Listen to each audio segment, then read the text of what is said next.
Hey, Uniquely Cindy here. I am in Wilson, North Carolina. I am at a field here. You see this beautiful field? And this is also known as the Vicks, Roundtree, and the Oddfellow Cemetery. It's a beautiful, beautiful place of ground. If you'll look far into the distance there, I'm going to be taking you over there. Either in this video or another video showing you some of the graves, but I wanted to come over here and show you this beautiful memorial that they have set up here for this cemetery. This is a project where they are working on restoring the grounds and restoring the cemetery. This obelisk was erected by the City Council of Wilson in 1996, I believe. We'll go around here to the side.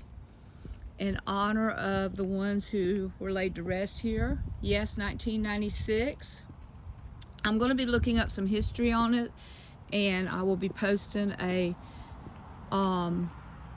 story about the cemetery. I wanted to read you this memorial because it's absolutely beautiful. It says, "Beneath this earthen sod rest those Wilson citizens, known but to God. Free man, slave, father, mother, sister, brother, unknown to us the lives, the loves, the cares, the sorrows, the joys, the happiness they knew, and now they sleep as nature does in winter's grasp.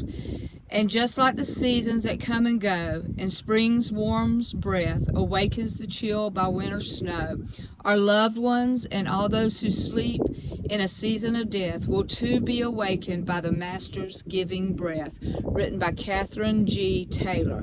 Absolutely beautiful memorial to all the resting souls who are out here and have yet to be identified. What I know briefly or understand briefly about this is this was an abandoned or a forgotten cemetery. The city took it. I don't know the whole story behind it. I'm going to be doing some research, and they are now trying to identify, and I don't know, that could take years for this to be done, but that is a beautiful memorial there to those that are buried out here. It's an old cemetery, and we're going to go over here across the street and look at the one that does have grave markers. It's very quiet and peaceful out here, surrounded by nice woods and fence line. There's a field back in the farther part behind me. It's a beautiful day, not too hot, not too cold, slight breeze. The Oddfellows is a group that originated in London back in the 17th century. They were one of your secret societies, and what I've read on the Oddfellows, they were a society that was founded to help people in need, and their services were done in secret. They would help find somebody that was in need, and they would help them.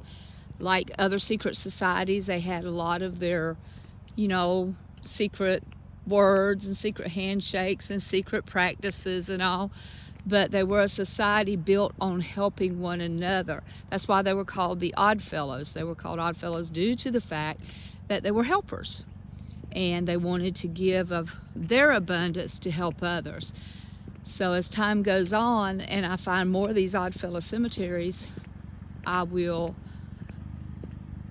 give you some more information on the Oddfellows.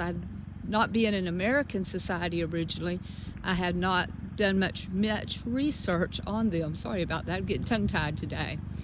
Well, we're coming up to the cemetery here. I see a lot of little stone markers. Sand gnats are a little bad out here.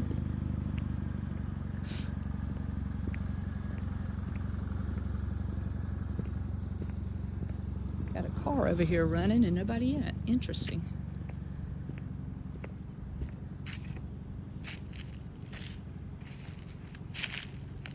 Okay.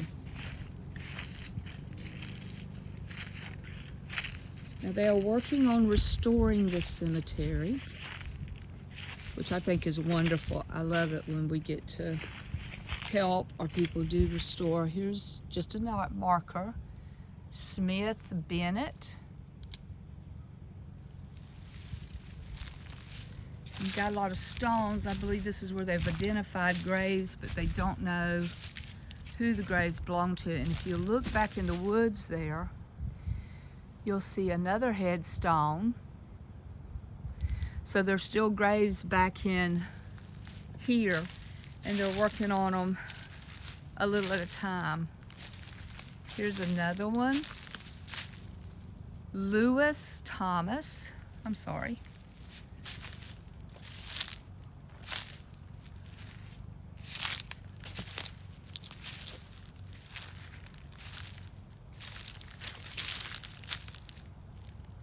Charlie Thomas.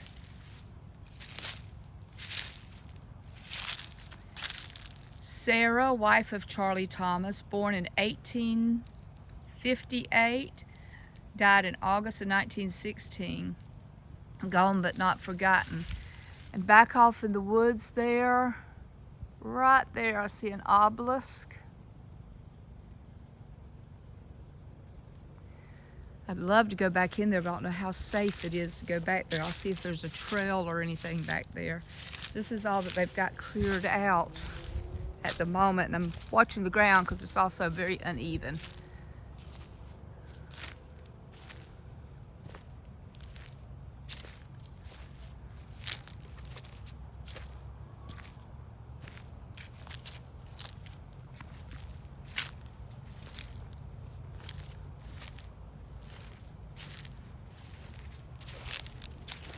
Here's more. Let's see what we got here.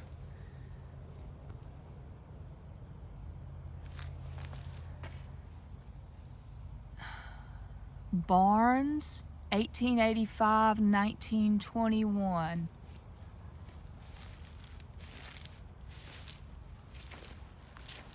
Do have a fire hydrant out here.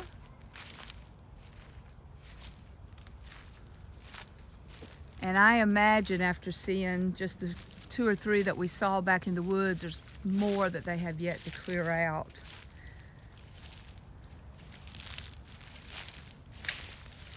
And this one says Prince Mincy, died 1902, age, let's see, looks 61 years. So don't have a date of birth. Oscar Mincy, died 1905.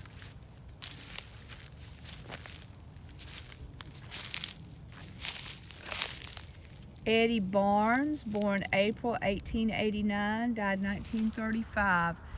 Here are some more graves back in the woods.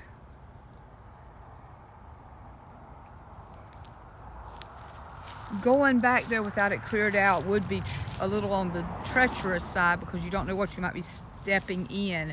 And being so far out, it would be a while before somebody found me. Here is Nettie, wife of Walter Foster. Get a little bit closer. Born July the 5th, 1871, died July the 7th, 1918. As a wife devoted, as a mother affectionate, as a friend ever kind and true. Oh, that's beautiful. And here's a father's grave, Walter Foster, born May of 1867, died November 1928. Blessed are they who die in the Lord, gone but not forgotten.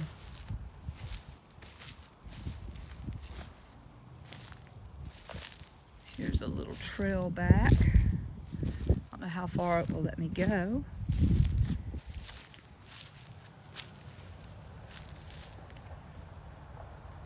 Irma, daughter of Vic, September 1905, October 1921, gone but not forgotten.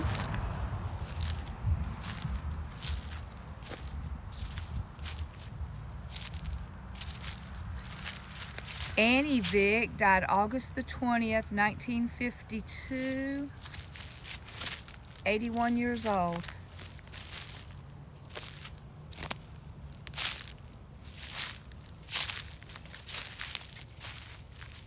Samuel Vick, April the 1st, 1861. July 1946. He was faithful and upright in all of his works. Wonderful epitaphs.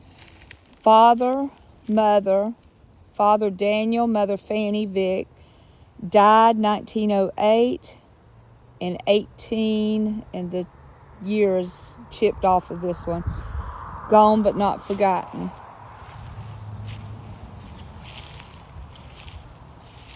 And then we have Viola Leroy, daughter of S.H. and Annie Vick, born in 1891, died in she was born in 1897 and died in 1897. She's a little less than a year old. And then we have an obelisk down here.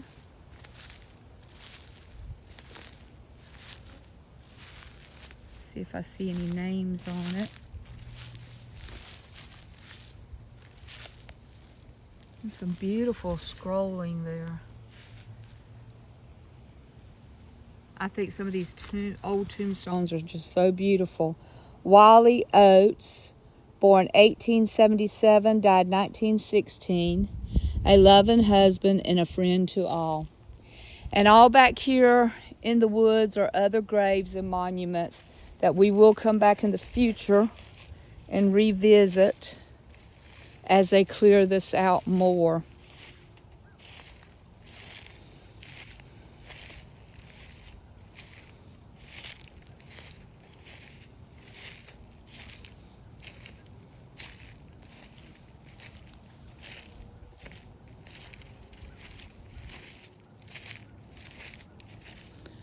Let's check out, as we're headed back to the front of the cemetery, check out these graves here. I am so glad to see the city coming in, the community coming in, and helping to restore and save this cemetery. There is Virginia Dawson, died in 1933. Sometimes the way the sun hits them, they're hard to read. And that's the L. Dawson. And this is the Dawson family plot.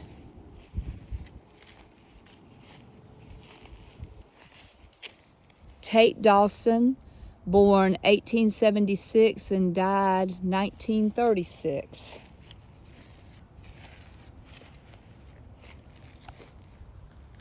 And here we have John Tate, born 1905, died 1907. Oh, just a child. And this is the Tate family plot.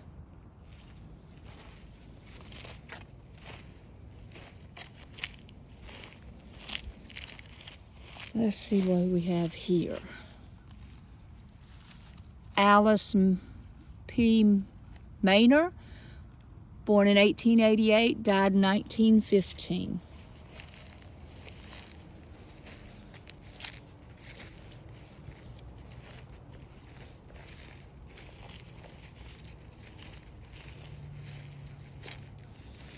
If you come out here, the ground is very uneven. It slopes up and down.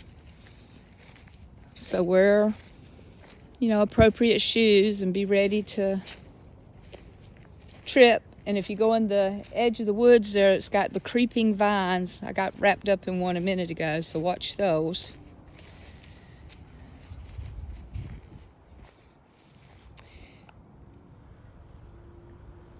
This is Gus Hilliard, and there's no dates on it.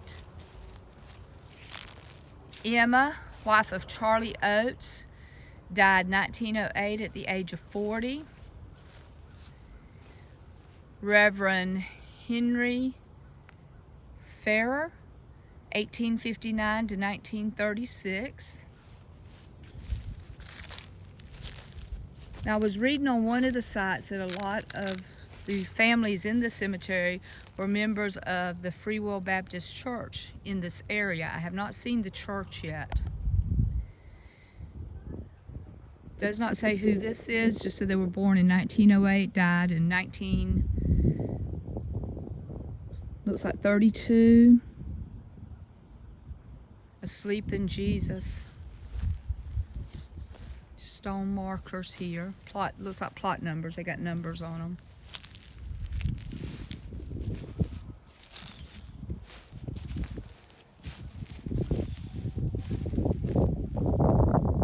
And here we have Ellie, daughter of, looks like Charlie, and you can't read the mother's name, Oates, 1897. And we have a Charlie Oates there. And Fanny, wife of Andrew McCullings, born June 23rd, 18 something, and died in December, but I cannot tell the year. And here we have, the name has been removed, the top of the stone is broken, but they died in 1908 at the age of 40 years. Everjoy to us is dead, since mother is not here. Oh, that's so sad.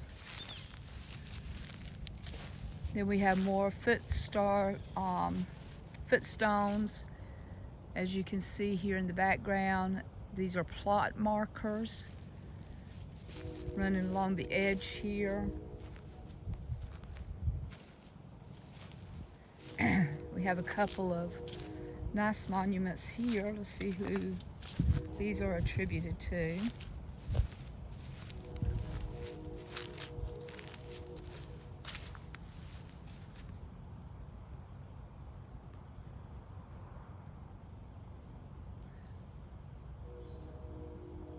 Dave Barnes died 1913 at 52 years of age. I cannot read what it says from where I'm standing, so let me get a little closer. Says death was the gate through which life passed. And then we have a really beautiful one here, this beautiful angel pointing up, and if you look right at the top here, it looks like she's pointing toward either a church or what is depicted as the kingdom of heaven. This is Della Hines, wife of David Barnes, 1858 to 1935. She is not dead, but sleeping.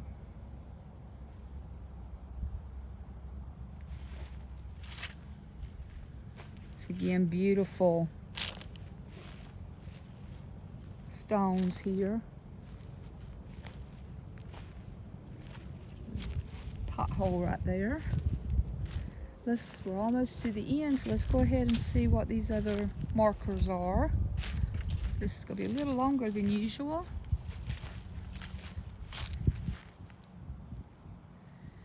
Jesse Farmer.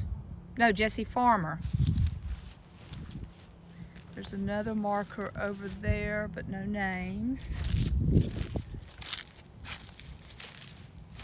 And here we have Hardy Tate, no dates. Here we have Daisy, daughter of Hardy Tate, 1914 to 1936. And then another marker with no names. I know at one time the only records that was really kept was what was in family Bibles, baptismal certificates. And sometimes as families move away and pass on, these old cemeteries get lost and records get lost. And if these stones are no longer there, Walter Hines, then it's hard to identify the graves, because sometimes there were just wooden crosses and the crosses have gone. Delzella, daughter of Jack and Lucille Roundtree. Born in 1897, died in looks like 44.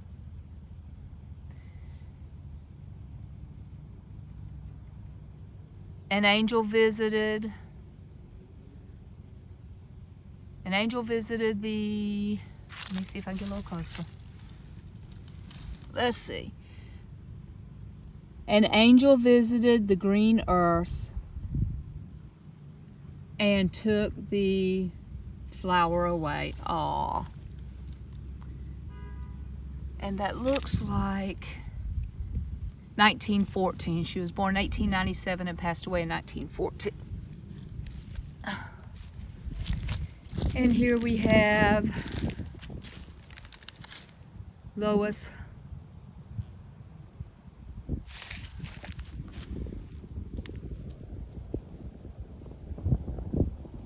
Holloway.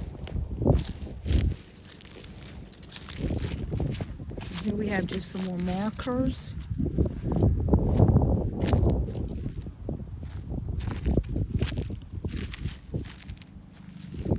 And here we have a stone. Almost looks like Omega.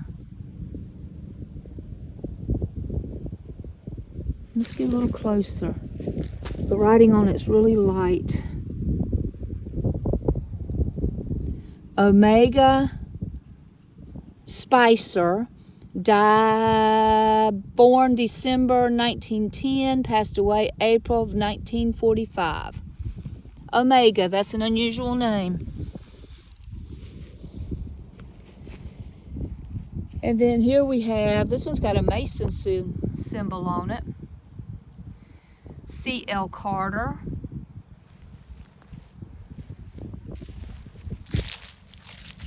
It's got a beautiful harp, it says Harmony. Charles S. Thomas departed this life in September of 1937. From life's labor he rests on high. Beautiful stone. And these are just some more markers. Well, this one's got something written on the front. Let's see. C.S. Thomas.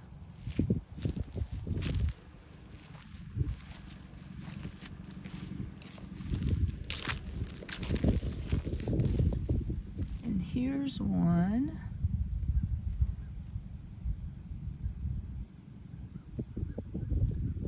This is a Roundtree. I cannot make out the first name on it. A blank marker.